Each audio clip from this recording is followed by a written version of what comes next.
ఈరోజు మీకు నేను princess cut blouse front stitching ఖర్చులు కనిపించకుండా చూపిస్తానండి. యాక్చువల్గా బ్లౌజ్ అంతా కటింగు స్టిచ్చింగ్ ఫుల్ వీడియో తీసాను, బట్ కొన్ని రికార్డ్ అవ్వలేదండి, నేను చూసుకోలేదు. మొత్తం అంతా అయ్యాక చూసుకున్నాను.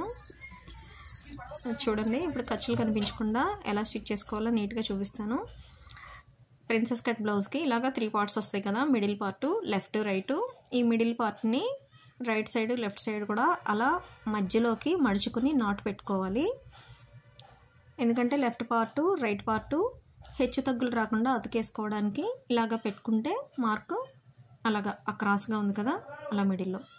అండ్ లైనింగ్ పార్ట్ని కూడా అలా మిడిల్లో పేర మార్క్ చూపించాను కదా మీకు, అలాగా అటు ఇటు సమానంగా పెట్టుకుని నాటు పెట్టుకోవాలండి. నాటు పెట్టుకున్న తర్వాత ఆ మధ్యలో పార్ట్కి ఇటువైపు పార్ట్కి కూడా అలా ఆ నాట్లు రెండు ఒకే వైపు వచ్చేలాగా ముందు లైనింగ్ అతికేసుకోండి. నేనైతే అడుగున లైనింగు పైన ఒరిజినల్ రెండు కలిపి ఒకేసారి అతుకు వేస్తాను. బిగినర్స్ అయితే ముందు ఇలాగా లైనింగ్ అతుకు వేసుకోండి, ఆ తర్వాత ఇలా ఒరిజినల్ కూడా తర్వాత అతుకు వేసుకోండి.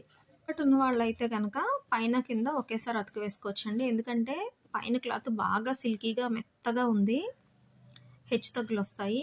సాగదీయకుండా జాగ్రత్తగా అలా అతుకు వేసుకోవాలండి. రెండోసారి కూడా అతుకు వేసేసుకుని ఇప్పుడు నాట్లు పెట్టుకోవాలి. అలా నాట్లు పెట్టుకోవడం వల్ల ఇది స్ట్రైట్ పీస్ కాదు కదా, తిరగదు కాబట్టి నాట్లు పెట్టుకోవాలి. పెట్టుకుంటే అలా తిరుగుతుంది. కానీ ఇది బాగా సిల్క్ బ్లౌజ్ అవడం వలన ఆ షేపు కనిపించదండి, వేసుకుంటేనే కనిపిస్తుంది. ఓకేనండి. తర్వాత నీట్గా స్టిచ్ చేసేసుకోవాలి. స్టిచ్ చేసేసుకుని ఎక్సెస్ క్లాత్ని అతికేసేసుకోవాలి. సెకండ్ వైపు కూడా ఇందాక మనం రైట్ సైడ్ అతికేసాం కదా, ఇప్పుడు లెఫ్ట్ సైడ్ కూడా. హ్యాండ్స్ని ఎలా అతికేసుకుంటామండి, మధ్యలోంచి ఇటువైపుకి మళ్ళీ అటువైపుకి అలా అతికి వేసుకుంటే నీట్గా వస్తుందండి. ఖర్చులు కనిపించేలాగా కుట్టడం ఒక పద్ధతి, ఇలా కనిపించకుండా విడివిడిగా కుట్టడం ఒక పద్ధతి. ఓకేనండి. చూడండి, ఇలా ఈ విధంగా స్టిచ్ చేసేసుకోవాలి. ఎక్సెస్ క్లాత్ని అలా కట్ చేసేసుకోవాలి. ఓకేనండి.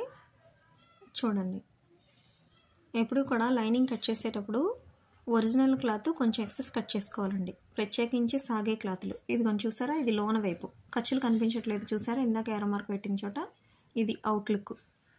వీడియో మొత్తం రికార్డ్ అవ్వలేదు అన్నాను కదండి, అవుట్లుక్ ఇదండి. మధ్యలో అలాగా క్రాస్గా పెట్టుకుంటే కనుక కింద బాగుంటుందండి. బ్యాక్ సైడు స్క్వేర్ నెక్ కుట్టాను, పిన్నిస్లు పెట్టాను, ఇంకా హెమ్మింగ్ అవ్వలేదు. అవి థ్రెడ్స్. ఓకేనండి. నచ్చిందా? ఈసారి ఫుల్ వీడియో పెడతానండి, కటింగ్ అండ్ స్టిచ్చింగ్ కూడా కంప్లీట్గా. ఇది శారీలో సిల్వర్ ఇచ్చారు, సిల్వరే వేసాను కానీ వైట్లా కనిపిస్తుంది. వీడియో నచ్చితే లైక్ చేయండి.